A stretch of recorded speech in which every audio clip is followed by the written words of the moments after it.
kedua nafsani. Tingkatan tertinggi itu namanya rohani. Sudah susah karena memang orientasinya pada roh. Ya, dalam beberapa pendekatan Islam, kita menyepakati atau memahami bahwa yang masuk surga itu adalah rohani. Jadi jangan pernah bermimpi untuk masuk surga kalau rohnya Anda itu tidak bahagia. Ketika jasad dengan roh itu dipisahkan, maka yang Anda harapkan roh inilah yang masuk surga. Jadi bahagiakan roh. Nah, itulah yang tadi yang saya sampaikan. Pernah memakai. Itulah salah satu alasan. Saya tidak mau ada sekat.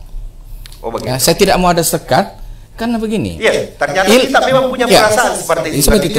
Ketika misalnya Pak Taqiyuddin, karena saya akrabnya pakai Pak Taqiyuddin Jabar saja, ketika ada gelar di saya jadi ada. Itu kan ada psikologinya kan. Nah itu nafsani. Saya memahami itu ya, cara berpikir itu ya. Kemudian yang kedua, soal ilmu ya. Ilmu kan punya tingkatan. Betul. Ada ilmu keseharian, itu namanya common sense. Nah kemudian ada tingkatan yang lebih tinggi namanya knowledge.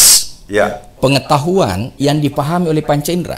Tapi kalau diuji, apa model pengujiannya? Metodologi. Ada dua metodologi yang kita kenal, kuantitatif, kualitatif. Nah, itulah yang masuk dengan scientific. Nah, jadi kalau orang bergelar tinggi, dia scientific, dia sen. Tetapi kita juga belajar dari knowledge. Nah, dulu waktu kecil orang bilang begini, ini kok jamu?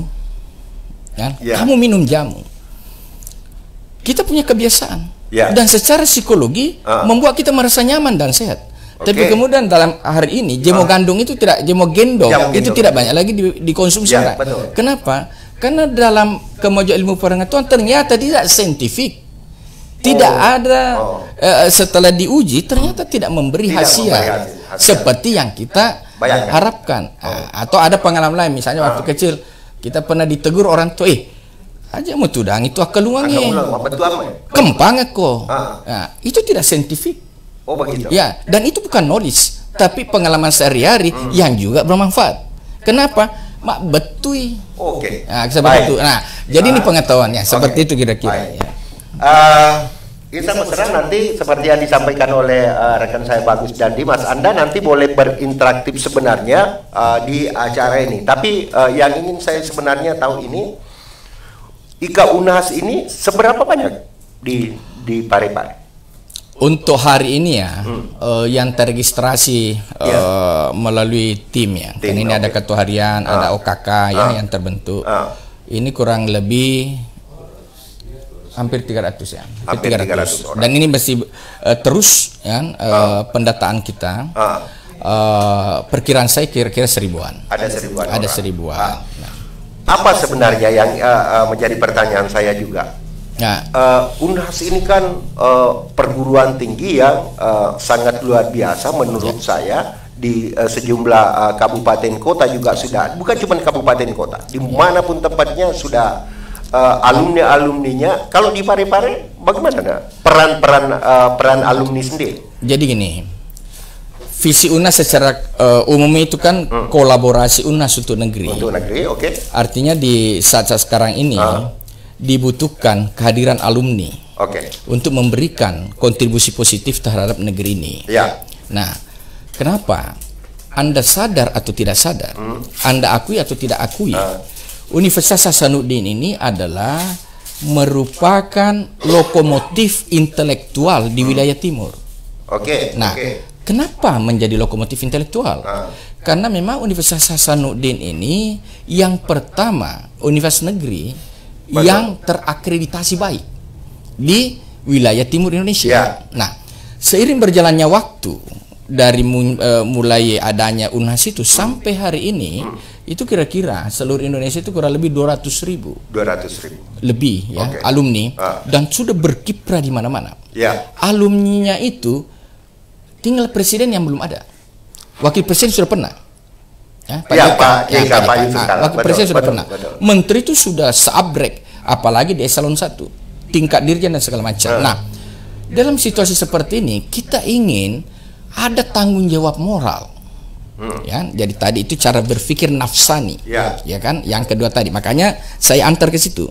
Nah, supaya alumni kita itu lebih kepada tingkat berpikir nafsani tadi, memberikan efek, bukan cuma kita bergelut dengan hidup ini, ya kan? Tapi juga bagaimana pergelutan hidup itu memberi efek, memberi dampak kepada kehidupan sosial kita. Bukankah kita hidup ini dalam rangka khalifatan lil alamin? Kan? Jadi memberi manfaat, ya, sebagai khalifah, dan sebaik-baik orang adalah yang paling banyak manfaat kepada orang lain. Nah, Unhas punya itu, alumni Unhas punya itu. Tinggal bagaimana kesadaran alumni untuk melihat itu. Nah, tentu ini dalam banyak aspek kita bisa bicara, ya. Tentu dalam banyak hal. Ya, paling tidak untuk keluarga, untuk lingkungan, sehingga dengan adanya ikatan ini ada media untuk kita kumpul-kumpul saling si pengerangi, ya? Saling si pengerangi. Nah, kita ada falsafah Bugis, ngowari mulana, kan? Kekela tengana, sapuripale capan. Itu kan cara berpikir yang sangat mendasar, ya. Dan ini adalah tingkat berpikir jasmani. Ini adalah pesan Bugis bahwa kamu jangan berpikir jasmani aja. Kamu jangan berpikir hanya untuk dirimu. Nah, tingkatkanlah kualitas berpikirmu dan tingkatkanlah, ya, ikhtiar dan akhlakmu itu melalui cara berpikir, mindset, ya, nafsani. Ya, kalau tingkat di atas itu kan sudah sufi, ya. Ini nafsani aja, secara kejiwaan dan psikologi memberi manfaat ke banyak orang, ya kan, seperti itu. Nah, itu bisa didapatkan nanti dari teman-teman alumni. Bisa. Siapa sih orang tidak mau masuk surga? Ya, betul. Ibadah itu Ambologo hanya dua, ibadah ritual dan ibadah sosial. Nabi, ya, Nabi itu punya kesempatan banyak untuk melakukan ibadah ritual. Tapi ibadah ritual alemum itu. Betul. Kamu pergi umroh sendiri, pergi haji, ya, itu dianjurkan. Haji bahkan diwajibkan bagi yang mampu. Nabi itu punya kesempatan naik haji itu mungkin sampai 40 kali, ya. Karena dia 40 tahun di Mekah. Tapi dia hanya melakukan 7 kali. Kenapa? Ada tuntutan sosial, ada ibadah sosial. Kenapa itu penting? Karena ini memberi manfaat kepada banyak orang. Nah, jadi inilah konteks khalifatan lil alamin, dan itulah konteks bahwa sebaik-baik kita yang bisa memberi manfaat kepada yang lain. Pak Tagioddin, yang ingin saya tahu dulu di Parepare, eksistensinya teman-teman alumni Unhas Parepare seperti apa sebenarnya, Pak Tagioddin? Eksistensinya dia ada di mana-mana. Dia ada di mana-mana. Mungkin semua dinas ada Unhas.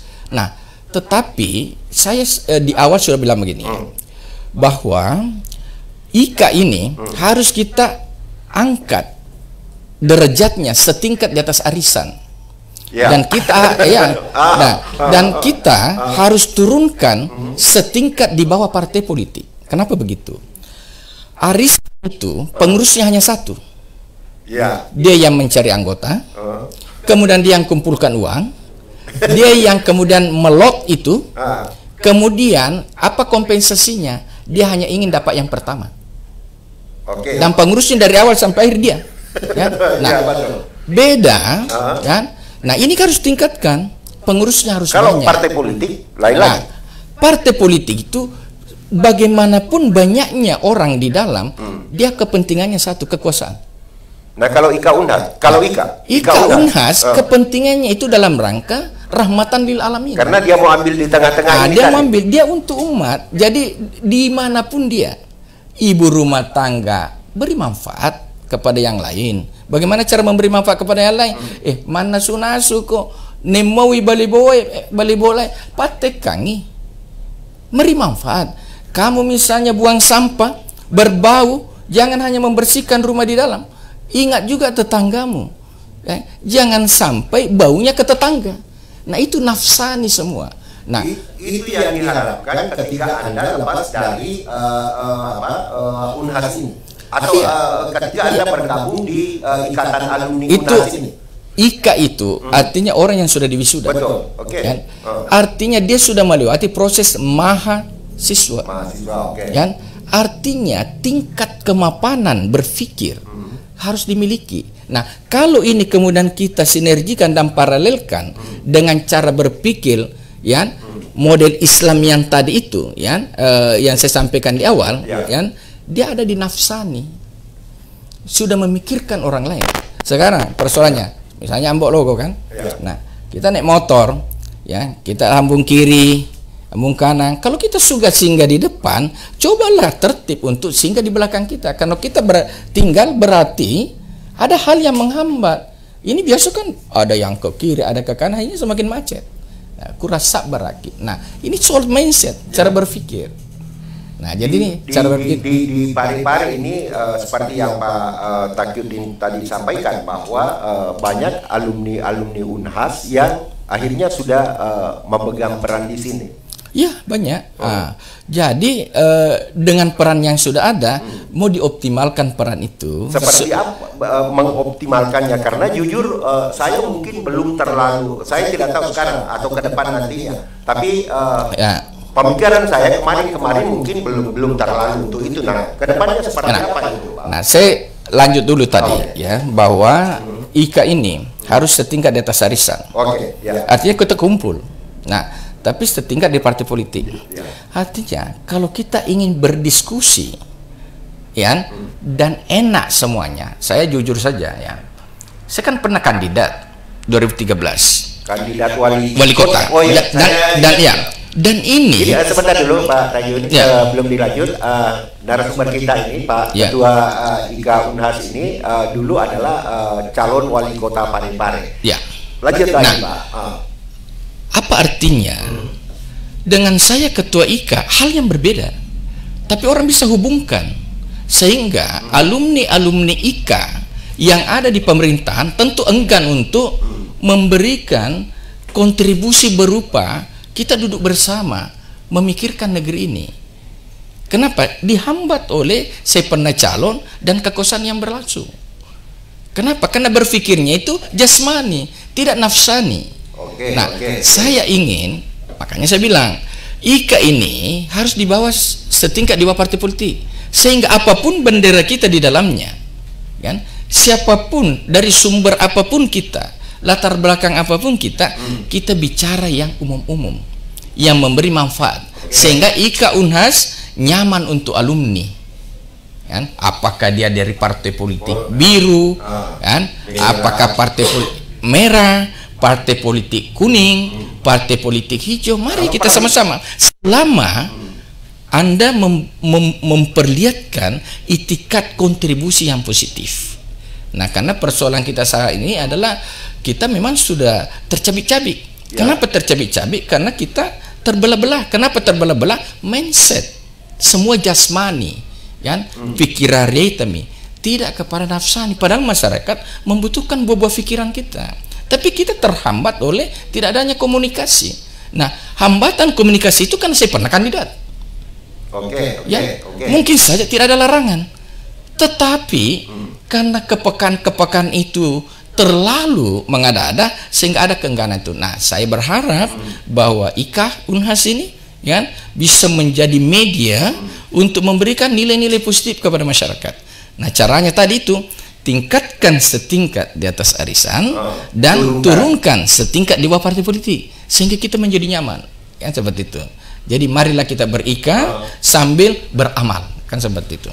Kalau di Parepare ini, Pak, bagaimana responnya masyarakat sebenarnya terhadap ada keinginan besar, misalnya ketika saya bukan alumni Unhas, tentu saya menginginkan bahwa orang-orang yang mungkin memegang pemerintahan, saya orang yang kurang mampu, apa bentuk perhatian IKA ini? Karena kita belum terlalu tahu, ini kegiatan IKA, ini pemikiran hasil dari orang-orang yang orang-orangnya IKA. Jadi IKA ini sekali lagi itu bukan partai politik, kan, tapi juga bukan arisan, kan? Artinya berkumpulnya itu, nah seperti yang tadi saya sampaikan, ya, bukan tujuan seperti itu. Nah, kalau bicara ada banyak ternyata telepon Dimas nanti kalau ada yang mau bergabung disampaikan saja kepada saya karena ternyata di media sosial saya cukup tolong buka untuk dialog interaktif kita ada pertanyaan-pertanyaan diikuti saja. Jadi kalau ada yang tanya atau pertanyaannya adalah bagaimana respon masyarakat, maka jawaban saya adalah respon itu adalah hubungan kausalitas. Nah, IKA Unhas ini tidak perlu menunggu respon. IKA Unhas hanya ingin memaksimalkan potensi alumni untuk negeri, ya kan? Nah, bagaimana memaksimalkan itu? Tentu harus ada sinergitas, kan? Saya misalnya S3 saya ekonomi misalnya, kebetulan lebih spesifik ke masalah usaha mikro kecil. Nah, ada misalnya alumni Unhas di instansi pemerintah, ya kan, yang berhubungan dengan itu kita bisa diskusi. Nah, sehingga buah-buah pikiran itu bisa diadopsi untuk apa? Untuk kebaikan bersama, kan seperti itu. Pak Tajudin, kalau untuk visi kelembagaan sebenarnya bagaimana itu, Pak? Visinya itu kolaborasi Unhas untuk negeri, artinya bagaimana setiap alumni yang ada di Indonesia ini, bukan cuma di Parepare, dimanapun dia berada. Nah, cuma kebetulan kita nih IKA Unhas, tentu pikiran-pikiran kita ingin kita berikan untuk masyarakat kita di Parepare. Nah, begitu juga yang memang sudah berkiprah. Nah, itulah peran-peran kelembagaan, misalnya banyak hal, contoh misalnya dalam teori pertumbuhan kota. Nah, kita mengenal ada dua substansi. Ada namanya keunggulan komparatif dan ada namanya keunggulan kompetitif. Sebentar dulu, Pak Tajudin. Ada telepon, kita terima atau bagaimana dulu? Tuntas dulu satu ini. Kita dulu tuh penelpon karena menarik ini. Jadi teori pertumbuhan itu ada dua. Teori komparatif dan teori kompetitif. Keunggulan komparatif dan keunggulan kompetitif. Apa keunggulan komparatif itu? Keunggulan alami yang Allah berikan kepada setiap daerah atau wilayah. Nah, Sidrap misalnya, ini sering saya bilang, Sidrap keunggulan komparatifnya apa? Dia punya luas wilayah dan bisa potensi persawahan. Nah, Kendari dia punya posisi tambang. Nah, Baru itu punya potensi tambang dan pertanian. Nah, begitu dan lain-lain. Nah, Parepare tidak memiliki semua itu. Tetapi kita memiliki keunggulan komparatif berupa letak yang strategis. Ini menjadi potensi yang sangat luar biasa. Coba lihat aja PSM-nya. Nah, kalau dipindahkan PSM itu ke Baru atau ke Pangkep, saya kira efeknya tidak sebesar kalau dia di Parepare. Kenapa? Karena kita berada di tengah. Nah, sehingga letak strategis itu, kan? Nah, berpengaruh sehingga kita tidak perlu terlalu memperlihatkan kecenderungan kita untuk minta-minta itu. Kenapa? Dia kok yang butuh kita. Kenapa? Karena letak strategis kita ada, kan? Nah, kenapa begitu? Orang Pindrang datang ke sini, orang Sidrap datang ke sini, orang Baru datang ke sini. Beda kalau dia ada di Pangkep atau di Baru. Saya tidak yakin potensi penonton ada di situ. Nah, jangan lupa, yang namanya bola itu kalau dalam konteks dia industri, maka faktor orang menonton itu menjadi faktor penting. Itu satu ya. Nah, kedua, keunggulan kompetitif. Keunggulan kompetitif itu adalah cara berpikir. Nah, sehingga dua-duanya ini harus. Nah, di Parepare segudang orang yang hebat. Nah, sayang kalau potensinya itu kemudian kita cut. Kalau potensinya itu tidak diberi ruang. Nah, olehnya itu kita berharap ke depan bahwa cara berpikir nafsani dan cara berpikir rohani itu penting untuk kita semua sehingga membuka ruang, membuka ruang. Nah, kita sering bicara oligarki dan segala macam. Apa sih oligarki itu? Oligarki itu adalah kelompok yang berjuang untuk kelompoknya. Nah, kenapa kita tidak jadikan Parepare ini adalah oligarki besar, kelompok besar. Apa kelompok besar? Untuk masyarakat Parepare yang lebih luas, kan seperti itu. Seperti itu. Kira-kira itu. Dimas, ada penelpon? Kita sebenarnya sudah buka jalur telepon. Boleh nanti ada potong ketika saya masih bertanya, Pak, bisa Anda wujudkan itu sebagai ketua IKA di Parepare, Pak? Kita ini adalah supporting, karena kami bukan bagian dari kekuasaan. Kami bukan di DPR, Kami bukan di eksekutif. Kami supporting. Padahal dulu langsung nama, alamat dan pertanyaannya. Assalamualaikum warahmatullahi wabarakatuh. Waalaikumsalam warahmatullahi wabarakatuh, Pak. Ya. Terima kasih, Ambo. Ya. Diizinkan bergabung untuk interaktif. Oke. Bersama, mohon maaf ini Adinda Tatsudin, kalau saya mengatakan Adinda. Adinda, Pak. Ya, Pak Haji Aisudin ya? Pak Haji Aisudin. Oke. Daripada beliau. Oke. Iya. Saya kenal beliau. Waktu Mas Pare di Haji Kala, walaupun saya jarang berinteraksi. Oke. Iya, tapi kenal beliau lewat salah seorang teman saya yang sama-sama anak-anak yang sekarang menjadi dekan Fakultas Hukum. Fakultas Muhammadiyah. Boleh, ya. boleh. Tapi kenalnya bukan karena kemarin calon wali kota, Pak, ya? Bukan? Kalau saya menyimak pembicaraan dari awal sampai saya telepon, alhamdulillah tidak diragukan lagi kadar intelektual Adinda Tatsudin. Oke. Cuman mudah-mudahan tidak seperti itu. Oke. Orang hebat berteori. Ya. Tapi biasanya dia berimplementasi atau ya. Atau katakanlah seperti ini. Ketika dia misalnya diijabah oleh Tuhan untuk menjabat sebagai wali kota, ini perumpamaan bahasa Kyoto. Oke. Perumpamaan saja. Biasakan taruh nih mak bicara hoki maka deh elok nama toh. Oke. Ini kan kadang-kadang berkecil hati terhadap teman. Oke. Ya, katakanlah misalnya yang kita tahu sebagai penegak hukum, tapi mungkin beliau, maksud saya Pak TP, jauh lebih seorang doktor, mengubahnya nama, ini contoh kecil, mengubah nama stadion di Makassar itu menjadi Pak Haji, jangan terlalu panjang dulu, langsung saja ke pertanyaan sebenarnya Pak Haji Aisudin.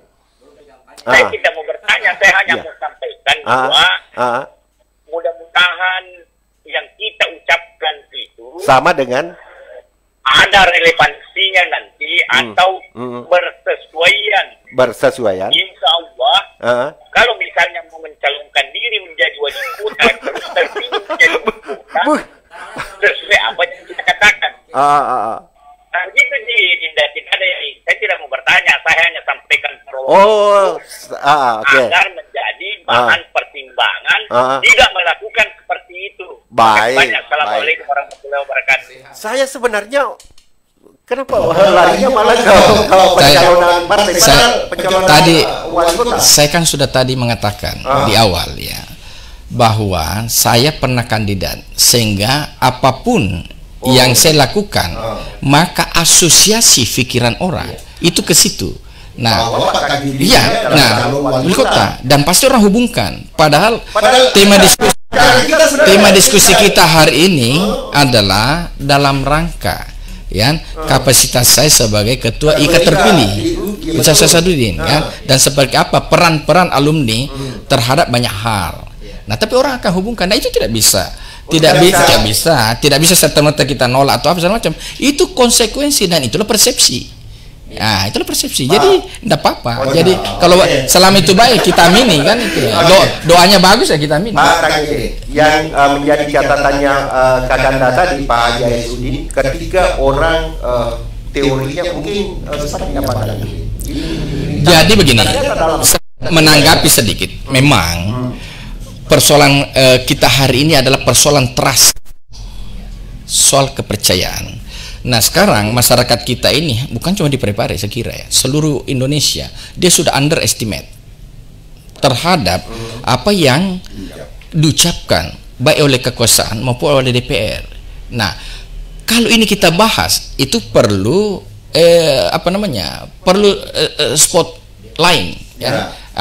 Karena ini panjang, karena ini sangat bergantung pada proses input, misalnya anggota DPR ya, anggota legislatif ya. Nah mungkin ekspektasi kita tidak sesuai itu, atau kita underestimate. Kenapa begitu?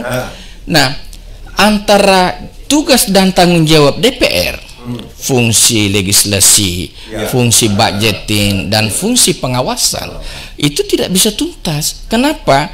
Orang yang duduk di situ mungkin kurang bisa membawa amanah itu. Nah, lagi-lagi kembali pada soal cara berpikir tadi. Nah, kalau cara berpikirnya itu yang gini. Orang jadi pejabat, ya, wali kota, bupati, gubernur, atau jadi anggota DPR, itu aktualisasi diri loh dalam teori Maslow. Kan? Artinya selesai dengan diri kamu. Nah, sekarang kan sudah mulai ini beranjak, bergeser fungsi itu. Tidak lagi DPR itu tidak lagi didudukkan sebagai proses aktualisasi, tapi lebih kepada sebuah profesi. Akhirnya apa? Banyak kejadian yang terjadi dianggap bahwa itu ada pendapatan tetap di situ. Nah, kita dihormati sehingga fungsi-fungsi yang tiga tadi yang melekat dalam diri DPR menjadi hilang. Akhirnya apa? Mulai lagi liberalisasi dan kapitalisasi itu muncul. Bagaimana caranya? Biaya jadi anggota DPR, ya kan? Nah, setelah membiayai anggota DPR jadi dia tidak ada yang bisa dilakukan karena memang data masuk itu sebagai profesi. Ini secara umum terjadi seperti itu. Nah, bagaimana tugas kita? Tugas kita semuanya itu kan dimulai dari money politik dan segala macam. Ya masyarakat juga harus kontrol loh, ya. Nah, masyarakat juga harus dikontrol dengan dia dibayar, milih kan seperti itu. Dan ini menjadi sesuatu yang sudah sesuatu yang menyeluruh. Nah, saya pernah berpikir, ada teman diskusi saya, dia profesor, dia doktor, tapi tetap saja dia mengeluh bahwa ini pragmatis kita ini sekarang. Artinya cara berpikirnya jasmani. Nah, mestinya kita ini menjadi duta-duta ya untuk menghilangkan itu. Nah, itu perlu proses panjang. Duta agar tidak pragmatis gitu kan. Agar tidak pragmatis. Nah, ini yang merusak negeri. Ya kan? Masyarakat kita diajari. Nah, itu kan model liberalisasi kapitalisme. Ini kan gini. Itu ada dua. Sosial komunis, liberal kapitalis. Nah, para founding father kita mengambil satu titik atau jalan tengah, yaitu Pancasila. Kalau dia sosialis komunis, maka dia adil. Karena waktu pergerakan dulu sebelum kemerdekaan, banyak rakyat yang menderita. Penguasa hanya satu, yang penguasa lahan, ya, punya lahan berhektar-hektar kan segala macam. Nah, rakyat ini menjadi budak. Nah, sehingga pemikir-pemikir seperti misalnya Tan Malaka, itu kan dalam sejarah dia komunis kan, kan? Kemudian Musso, dia kan komunis, Dan Edik, itu orang pesantren. Tapi kemudian setelah dia berpartai, menjadilah partai politik. Ada kesalahan sejarah, maka dia menjadi buruk. Padahal tingkat dasar pemikirannya adalah sosialis. Bagaimana rakyat ini meningkat, ya kan? Nah, kemudian yang kedua adalah kapitalis. Nah, ini pilihan. Kalau mau makmur kapitalis, liberal kapitalis, kalau mau adil sosial komunis. Nah, kita tidak mau dua-duanya. Kita mau ambil adil dan makmur, datanglah Pancasila. Tapi persoalannya, fakta-fakta hari ini kita sudah berada dalam lingkup dan lingkaran. Atmosfernya sudah atmosfer liberal kapitalis, kan seperti itu. Mas, kalau ada pertanyaan, silakan. Bagus. Ini tadi ketakutan Pak Haji Sudi sebenarnya, dan itu sangat wajar. Ketika takutnya sangat manusiawi, takutnya siapa tahu seperti yang kita tidak harapkan. Jadi ada proses ya, input, proses, output. Nah, kalau ingin bernegara dengan baik, kesalahan tidak bisa kita dudukkan atau tuduhkan kepada satu pihak. Kita mau memperbaiki Parepare, semua kita harus bertanggung jawab. Dan kalau mau bertanggung jawab, semua harus berkorban. Nah, apa model pengorbanan rakyat dalam pilkada itu? Atau dalam pileg itu? Berkorban untuk tidak menerima money politik. Saya kolaborasikan dengan UNAS. Teman-teman bisa kira-kira, atau kita terima dulu, ini ada telepon lagi, kita terima karena memang waktunya untuk telepon sebenarnya ini. Kita terima dulu. Halo. Assalamualaikum. Waalaikumsalam. Ya. Jadi saya dengar ini banyak ramai-ramai termasuk Parepare menjadi ketua IKA ya. Ya, ketua IKA, betul. Ada ketua IKA UNA, ada ketua IKA SMA PGRI 1. Halo. Yes. Langsung saja masuk ke pertanyaan, Pak ya. Iya, jolokmu di Bang. Tenang, ya. Jadi saya tadi mendengar ini bahwa UNAS itu presidennya saja tidak ada ya. Ya, tinggal presiden. Jadi saya bertanya kepada Taki secara pribadi, apakah ada niat orang-orang IKA UNAS mau jadi pemimpin di Parepare? Waduh. Ya, boleh. Dan kalau belum pun saya masih bertanya bagaimana dukungan orang-orang UNHAS karena di Parepare ini masih banyak orang yang tidak mampu, tidak mendapatkan bantuan karena tidak mempunyai namanya DPKS. Mudah-mudahan alumni bisa membantu. Assalamualaikum. Waalaikumsalam. Ini akhirnya lari lagi ke situ, tapi kita tidak bisa salahkan karena Pak Takidin ini pernah calon wali kota. Jadi gini, tadi mengantar di awal model esoteris tadi. Nah, ini cara berpikir. Jadi bukan cuma alumni UNHAS. Nah, tentu kita berharap nanti alumni lain, ada UMI, ada UFRI ya, ada 45 ya, ada itu UMPAR juga. Ada UMPAR ya, ada IAIN ya. Artinya secara strata itu selevel.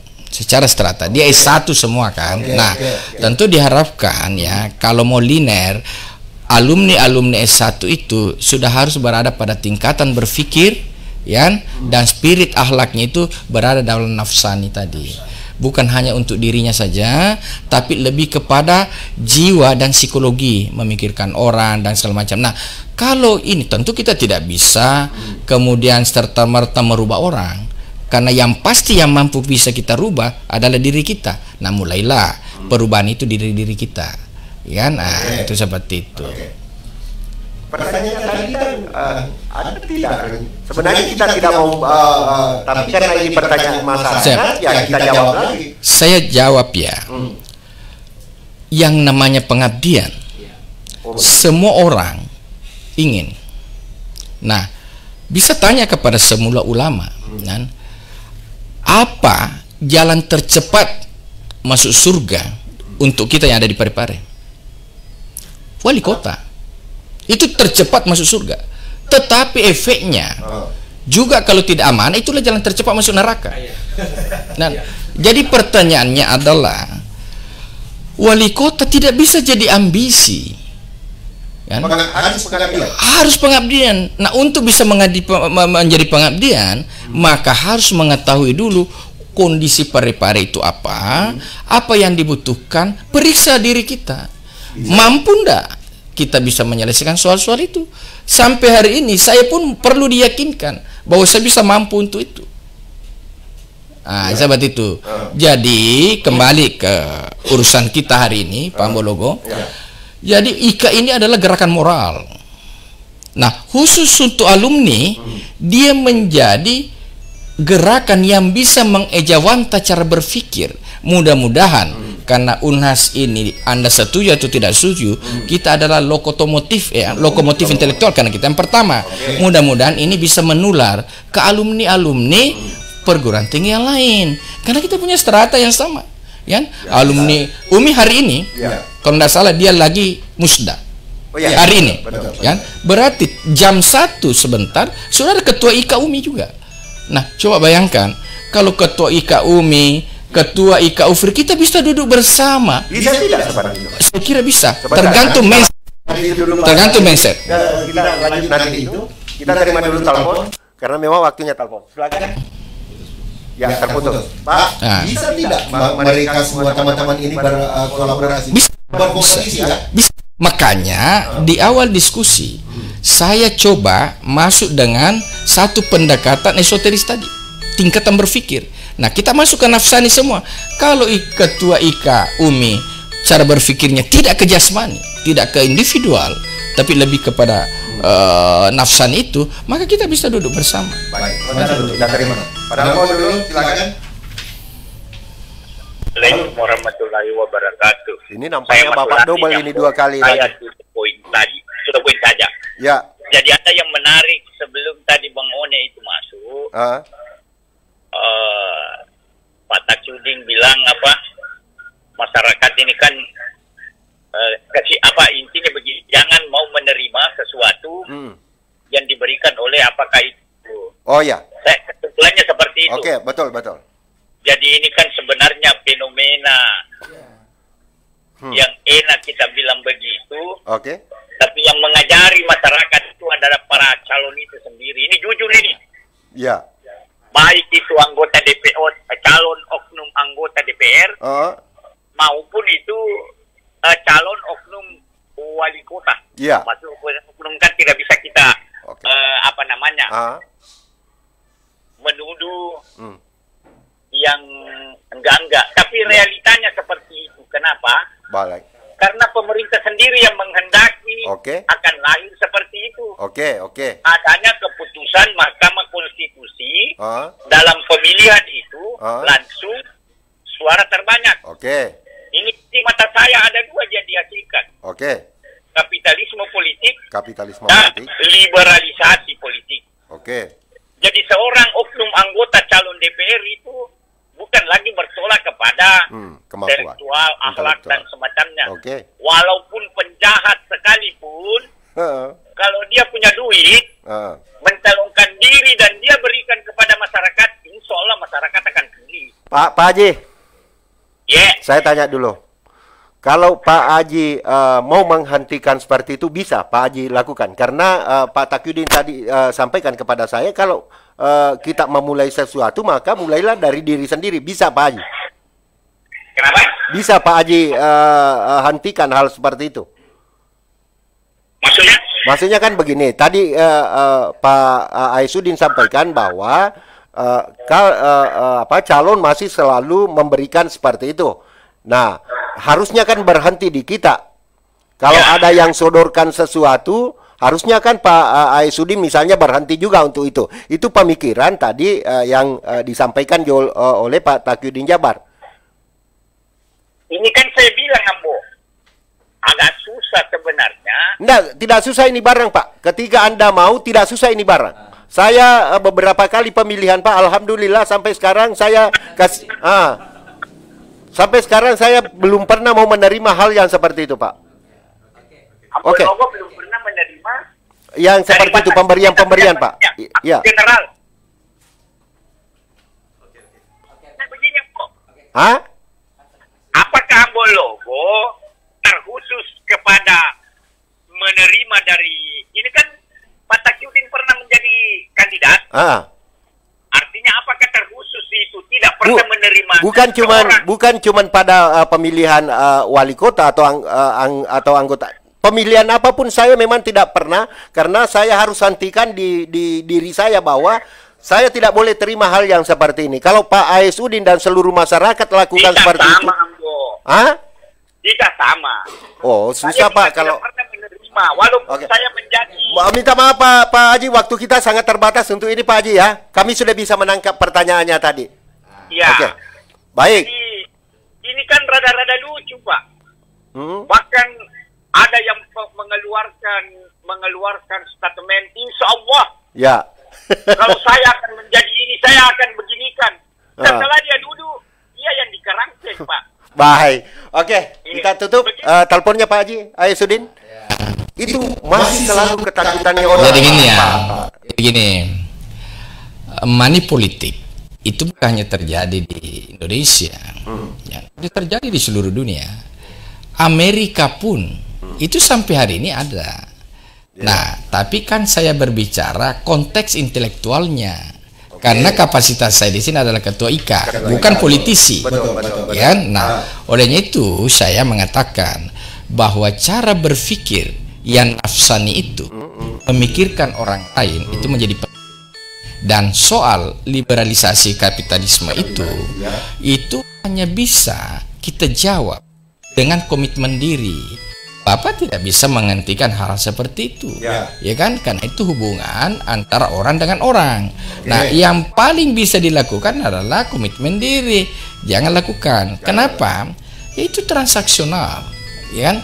Nah, saya dalam beberapa event politik keluarkan uang, tapi bukan transaksional, kan? Tapi saya kos politik. Saya berkeluarkan uang untuk orang mendengarkan gagasan saya. Ya kan, itu misalnya begini. Nah, kita ingin maju, apakah mau jadi DPR atau apa? Kita sewa hotel, kita kasih orang transport untuk datang mendengar, ya kan? Kan uang tuh, kan uang, ya kan? Nah, yang tidak boleh, Anda tidak bikin kegiatan itu, Anda bagi langsung uangnya kasih, pilih saya ini, pilih saya. Nah, itu kan suap. Nah, suap. Nah, sehingga nafsaninya tidak dapat, rohaninya tidak dapat. Kenapa? Karena ini kan suap, haram. Ya. Nah, ya. Bisa tidak dihentikan sebenarnya hal seperti itu? Komitmen diri, makanya komitmen diri itu ditentukan oleh mindset, cara berpikir. Ya, paling tidak untuk di IKA, Unhas. Ini sebenarnya yang kita harapkan teman-teman dari IKA berikan kami pemikiran seperti itu, bahwa ini betul-betul tidak boleh. Iya, itu merusak. Kenapa merusak? Karena dia transaksional. Gagasan itu tidak bisa ditransaksikan, kan? Nah, akhirnya apa? Akhirnya nanti orang baik-baik, profesor, orang yang doktor, yang ustaz tidak mau masuk ke galangan politik, ya? Kenapa? Karena dia tidak punya uang. Nah, itu kan menutup ruang dan keran demokrasi. Nah, sementara orang yang mungkin yang tidak tepatlah untuk posisi itu bisa melakukan itu. Kenapa? Karena sifatnya transaksional. Nah, hari ini ya, Mbok Loko ya, apa yang kita rasakan hari ini adalah apa yang kita tanam beberapa waktu yang lalu. Ya, hari ini yang kita rasakan adalah langkah orang sebelum kita untuk menuju hari ini. Nah, kalau kita ingin generasi muda kita ke depan lebih baik, maka kita harus memberikan sesuatu yang positif hari ini. Langkah kita harus positif. Ya, Anda mengilegalkan saja money politik, ya kan? Itu kan Mahkamah Konstitusi, tapi masih terjadi. Bagaimana kalau batin kita menerima? Nah, kalau itu, maka saya bilang, ya mulai hari ini tentu kita tidak ingin berdebat soal itu, ya, karena ini tidak ada habis. Ya, saya kira begitu. Baik, ini ada ternyata teman Pak Tajudin, Pak Haji Sagir, ini yang titip salam katanya. Siapa? Pak Haji Sagir. Ya, SPBU. Ya. Dia juga sempat ada titipan pertanyaan yang sudah saya tulis. Sampaikan Pak Abo, apakah IKA Unhas ini bisa menjadi corong bagi para pengusaha-pengusaha juga sebenarnya, agar bagaimana bisa menjadi lokomotif berusaha yang baik? Iya, jadi IKA Unhas ini kan 15 fakultas. Tentu sebagai pengusaha ada usaha yang dengan keilmuan itu. Ya, misalnya yang pengusaha yang bergerak di usaha mikro kecil. Nah, saya disertasi saya itu kinerja UMKM, ya, dalam masa pandemi COVID-19. Itu judul disertasi saya. Artinya kalau kebetulan yang berhubungan dengan usaha mikro kecil, tentu bisa berdiskusi dengan saya, ya kan? Nah, kalau misalnya Pak Haji Satir, nah tentu bisa juga komunikasi dengan fakultas jurusan ekonomi, mungkin manajemen, bergantung apa yang dibutuhkan. Saya kira itu terbuka lebar. Tapi yang paling penting saya ingin katakan bahwa kehadiran IKA Unhas mudah-mudahan ini bisa menjadi contoh untuk perguruan tinggi yang lain, IKA perguruan tinggi yang lain, untuk kita sama-sama duduk bersama untuk memberikan sumbangsi pikiran yang positif terhadap bagaimana bernegara ini. Nah, sehingga pada akhirnya nanti kalau itu bisa bertular ya, bisa menular ke yang lain. Baik, ada penelpon lagi yang bergabung bersama kita. Semakin halo, kita terima. Halo. Halo, Assalamualaikum warahmatullahi wabarakatuh. Waalaikumsalam warahmatullahi wabarakatuh, Pak. Selamat pagi, Pak Deki ya, selamat narasumber Pak Amor. Ya. Saya langsung saja ya. Tentunya apapun organisasi yang dibawakan oleh Pak Deki, kalau ikut juga mengatakan Pak Deki ya, Pak karena Deki. ini yang lebih dikenal oleh masyarakat Pak Deki. Ya. Ya, jadi mohon maaf karena ini sudah tahun 2000 sekian ini sudah dikenal hanya Pak Deki di tengah masyarakat. Oke. Apapun organisasinya yang dibawakan Pak Haji, tetap kami berprinsip mengenal Pak Deki, tentunya berbicara di dalamnya berbicara ekonomi Pak. Oke. Nah tentunya selaku ketua IKA Parepare, yang namanya apakah dia bentuk kelompok atau bentuk organisasi, itu kan ada program Pak Deki ya. Nah, apakah ikatan atau IKA Munas Parepare ini punya program khususnya terkait dengan bagaimana pendampingan UMKM ke depan untuk menghidupkan ekonomi di Kota Parepare ini? Ada dalam program IKA nantinya ini atau bagaimana? Karena begini Pak, Parepare ini kalau orang paham ekonomi melihat secara pemetaannya, bahwa sangat potensi sebenarnya ini kota. Sangat potensi, dibanding dengan kota-kota daerah-daerah yang ada di sekitarnya, dalam hal ini Pindrang, Sidrap dan Barsu. Tetapi kalau kita melihat situasi dan kondisi yang ada, seakan-akan bahwa lebih besar tumbuh ekonominya warga daerah Sidrap, Pindrang, baru daripada Kota Parepare. Padahal kalau analisa orang ini mengatakan bahwa sebenarnya lebih potensi Parepare ini ekonominya, pertumbuhan ekonominya lebih tinggi dibanding daerah yang lain atau dalam daerah Jakarta ini. Nah, harapan kita ini atau pertanyaan kami, apakah IKA Unas ini ada program ini ke depan nantinya ini Bang, untuk pendampingan UKM ini? Baik. Itu yang kami pertanyakan ke depan. Baik, terima kasih. Kami sangat membutuhkan yang namanya pendampingan seperti itu Pak Ambo. Karena boleh dikatakan ini haus sebenarnya. Ya, bukan bahwa pemerintah tidak menjalankan program Pak Ambo, tapi kami masyarakat khususnya pelaku usaha mikro ini Pak Ambo masih haus Pak Ambo terkait dengan yang namanya pendampingan Pak Ambo terkait untuk peningkatan kesejahteraan pelaku-pelaku UMKM yang ada di Kota Parepare. Assalamualaikum warahmatullahi wabarakatuh. Waalaikumsalam warahmatullahi wabarakatuh. Pak Umar, menarik. Program apa yang bisa dilakukan oleh ini pelaku UMKM? Tadi saya sudah sampaikan bahwa kalau teori pertumbuhan ada dua hal penting substansi. Pertama keunggulan komparatif, kedua keunggulan kompetitif. Nah, keunggulan komparatif Parepare adalah dia punya letak strategis, sehingga the next Parepare itu tidak bisa didesain sebagai daerah transito, tapi dia harus transito dan destinasi. Kedua, Parepare itu penduduknya tertinggi pelaku UMKM-nya secara persentase. Nah, secara persentase jumlah pelaku UMKM di Parepare ini adalah 16.757 orang. 16.757 pelaku UMKM di Parepare ini. Itu urutan kedua secara jumlah. Yang ketiga adalah 15.700 itu Palopo. Tapi jumlah penduduk Palopo itu lebih tinggi daripada kita, sehingga dengan jumlah 16.700 secara angka kita lebih tinggi. Maka itu jumlah tertinggi 132.000. Tapi kalau kita persentasekan berapa persen jumlah pelaku UMKM di Makassar berbanding dengan KK, maka Parepare tertinggi hampir 45%. Dari kakak kita itu pelaku UMKM. Nah, kedua, kita bicara potensi. Tadi saya sampaikan bahwa keunggulan komparatif, letak strategis. Kenapa keunggulan komparatif itu menjadi penting? Ya?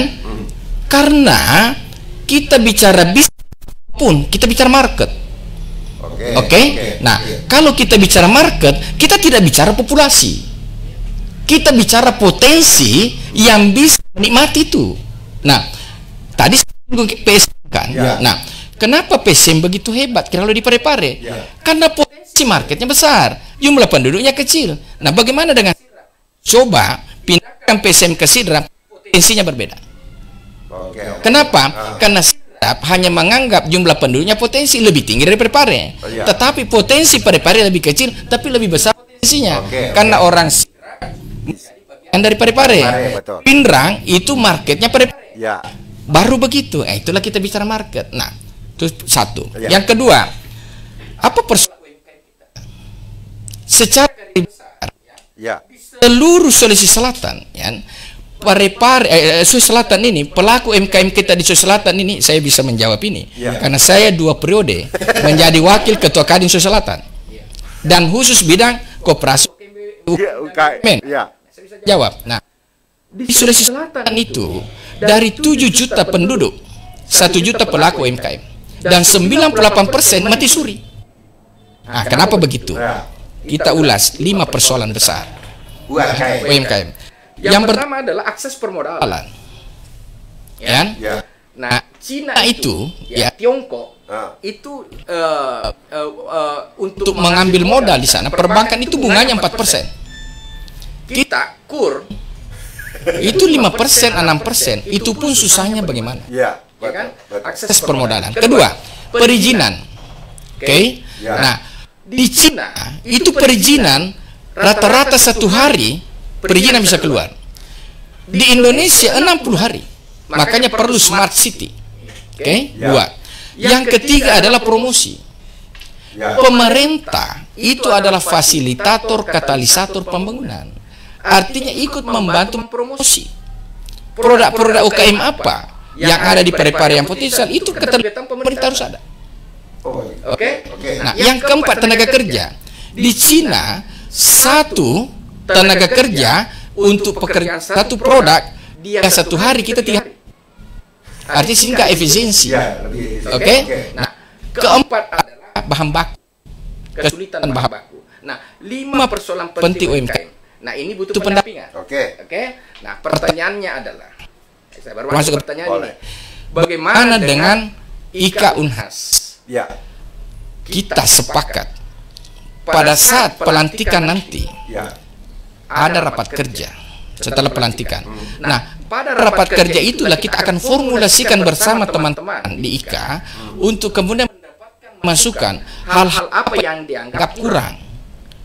Bukan menyaingi pemerintah, tetapi membantu pemerintah memberikan ide, pikiran-pikiran yang belum sempat dikerjakan oleh pemerintah. Itu kita akan memberikan pikiran termasuk pendampingan. Nah, akan masuk di rapat kerja nanti, program kerja nanti. Nah, apalagi persoalan isu lingkungan. Sekarang smart city itu sudah ke lingkungan, Pak. Tidak lagi ke physically. Nah, tidak lagi fisik, tapi sudah pada masuk isu lingkungan. Tapi yang penting adalah kalau dalam konteks perusahaan itu, perusahaan bisa hebat kalau ada yang namanya corporate culture, budaya perusahaan.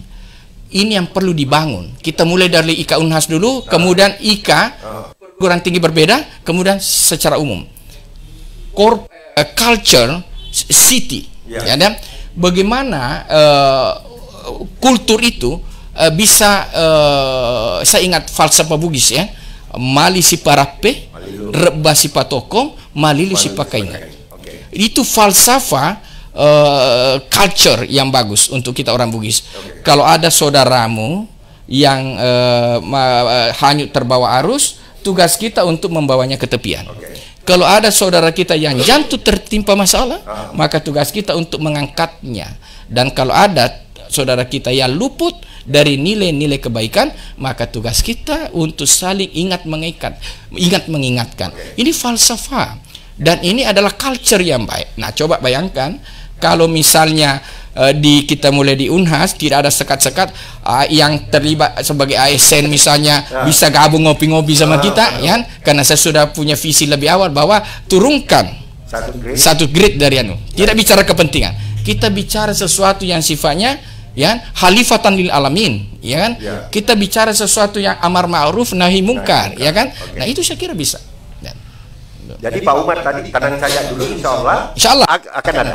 Saya kira teman-teman yang bekerja itu akan masuk dalam pantauan dia bahwa ini memang persoalan pendampingan, dan saya siap insya Allah berdiskusi. Nah, ada hal yang menarik di era pandemi ini ya. Di seluruh Indonesia kalau musibah, ya, maka ya kalau musibah ekonomi, ekonominya setiap musibah itu hanya dua. Ada namanya kurva V, ada namanya kurva U. Investor akan melihat ini, jangan sampai kita berada di kurva U, artinya move on-nya lambat, dia dalam kemudian lama baru naik, ya.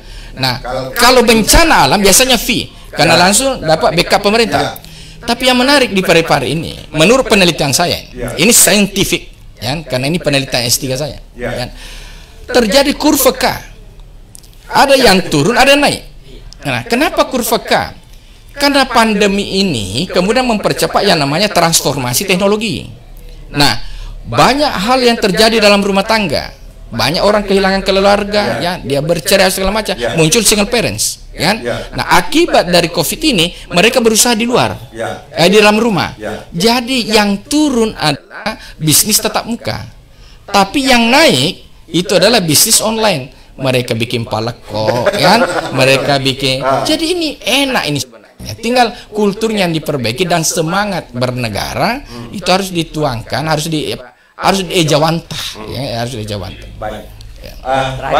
Waktu kita kita minta maaf sebenarnya waktu kita sudah lebih dari 10 menit ya. Lebih 10 menit. Iya. Pak Tajudin, minta pernyataan.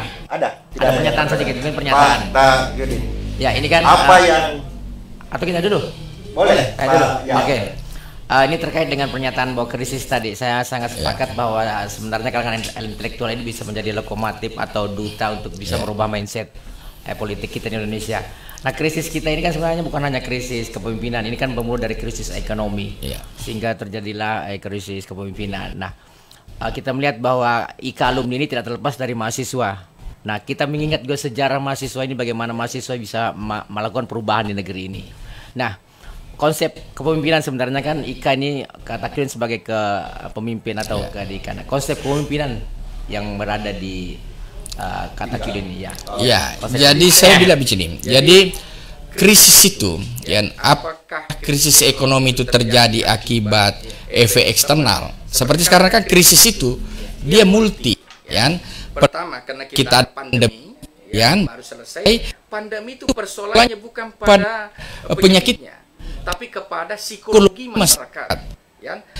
Masyarakat kita ini sudah apalagi namanya sudah terlanjur, ya, menggunakan teknologi.